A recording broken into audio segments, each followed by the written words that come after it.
పరశురాముడు పరశువు, గొడ్డలి, గండ్రగొడ్డలి, పరశు, ఆయన పేరులోనే ఈ ఆయుధం ఉంది. శివుని వద్ద నుండి ఈ దివ్యాస్త్రాన్ని పొందారు. శివుడు త్రిశూలము, త్రిశూల, 3 మొనలు కలిగిన ఈ ఆయుధం కోరిక, చర్య, జ్ఞానం అనే 3 శక్తులను సూచిస్తుంది. దుర్గమాత శంఖం, చక్రం, గద, పద్మం, ఖడ్గం, డాలు, విల్లు, బాణం, త్రిశూలం, పాశం, శంఖం, చక్రం, గద, పద్మం, ఖడ్గాం, డాలు, విల్లు, బాణం, త్రిశూలం, పశం. దుర్గాదేవి సాధారణంగా 10 చేతులలో 10 రకాల ఆయుధాలను ధరిస్తుంది.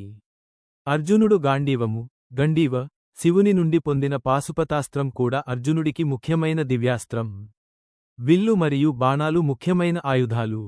కర్ణుడు విల్లు మరియు బాణాలు, బో అండ్ ఆరోస్, ఇంద్రుడు ఇచ్చిన శక్తి అస్త్రం, ఏకైకసారి ఉపయోగించేది, మరియు అనేక ఇతర దివ్యాస్త్రాలను ఉపయోగించేవారు. శ్రీకృష్ణుడు సుదర్శన చక్రం, ఇది ఆయన వేలిపై ధరించే శక్తివంతమైన చక్రాయుధం.